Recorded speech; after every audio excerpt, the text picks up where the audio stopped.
आदरणीय दर्शकवृन्द नमस्कार। काठमाडौँ महानगरपालिका वडा नम्बर 3 अन्तर्गत यति बेला बालिन शाहको डोजर र वास्तवमै यहाँ नक्सा पास विपरीत भनौँ अथवा नक्सा पासमा टहरा भनिएको घरमा 5.5 तला घर ठडाइएको पाइएको छ र यसलाई आज यहाँ व्यवस्थापन गर्ने अर्थात् ढाल्ने भनौँ त्यो खालको काम भइरहेको छ। 35 दिने सूचना, त्यसपछिको पटक पटक घरबेटीसँगको आग्रह, सूचना दिइसकेपछि पनि काम नभइसकेपछि दर्शकवृन्द यति बेला वसुन्धराको एउटा ठुलो बढीमान घर ढल्ने तर्खरमा छ। किनभनेदेखि यो 30 वर्षदेखि नक्सा पास भएर चाहिँ टहरो भनेर बनाइएको र सरकारी जग्गा पनि मिचिएको भन्ने कुरा आएको छ।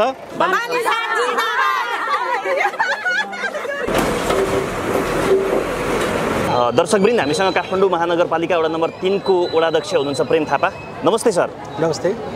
अहिले तपाईको वडामा जुन डोजर चलाउन लाग्दै हुनुहुन्छ हैन, यो घरमाथि नै डोजर भन्ने सुनेका छौँ। तपाईहरु एकैचोटि यसरी निर्मम हुनुभयो कि एउटा समय दिएर समय सापेक्ष हो? यो होइन, बिल्कुलै निराधार हो। हामी तपाईको पूर्ण उहाँहरूलाई 35 दिने सूचना हाम्रो काठमाडौँ महानगरपालिकाले जारी गरिसकेको अवस्था र घरधनीलाई पटक पटक हामीले वडामा आउन अनुरोध गरेर वार्तामा आउन र तपाईको प्रमाणहरू जुटाएर तपाईँ वडामा आउनु भन्दाखेरि उहाँले अटेर गर्नुभएकोले आज हामी यस व्यवस्थापन गर्न लागेका छौँ। जुन यो हजुरले घर देखिरहनु भएको छ, यो घर काठमाडौँ महानगरपालिकाको नक्सा शाखामा टहरा भनेर तपाईको चाहिँ नि पास गरिएको र अहिले 5 तलाको विगत तपाईको 20 वर्षदेखि 5 तला यसो बनाएर तपाईको चाहिँ अर्को थप तपाईलाई भन्नुपर्दाखेरि यो जीएलडीको बाटो 6 मिटर हो, उहाँको जग्गा 6 मिटर 4 इन्च मात्र आफ्नो जग्गा र बाँकी जग्गा चाहिँ सरकारी जग्गा भएको लामो समयदेखि हामीले रिक्वेस्ट गर्दा पनि उहाँले चाहिँ तपाईको अटेर गर्नुभएको भएर आज हामी यो घरको व्यवस्थापन गर्न लागेका छौँ। कतिवटा घर? एउटा मात्रै हो यहाँको? यहाँ तपाईको 2टा घर पर्छ। यो करिब तपाईको 900 मिटर को बाटो छ। यसको नाम तपाईको सृजनशील मार्ग हो।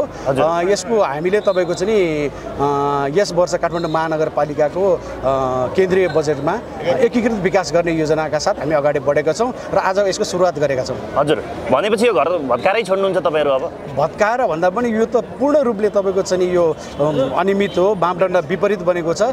त्यसलाई पूर्ण रूपले हामी व्यवस्थापन गरेर अगाडि बढ्छौँ। हजुर, यसमा चाहिँ जस्तो तपाईहरुले यो जुन 5 तले घरै 30 वर्षदेखि ठडिएको भन्ने कुरा गरियो हैन, 30 वर्ष अगाडि पास, यो यति भइरहँदाखेरि काठमाडौँमा हामीले सुनेअनुसार धेरै घरहरू चाहिँ यस्तो मापदण्ड विपरीत पर्ने भएकाले अब सबै भत्काउनु नै समाधान हो कि सर? यिनीहरूलाई पुनर्विचार गर्न दिने हो कि? तपाईँको जस्तो कि तपाईँको यो घरको त तपाईँको उहाँहरूको करिब 1 आना थोरै मात्र जग्गा छ।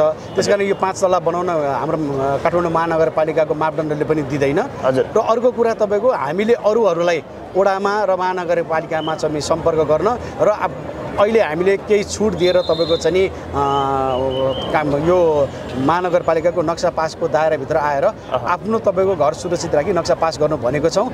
धेरैजना लागि पनि सक्नु भएको छ तपाईको चाहिँ त्यो नक्सा पास गर्ने क्रममा। अब यसको चाहिँ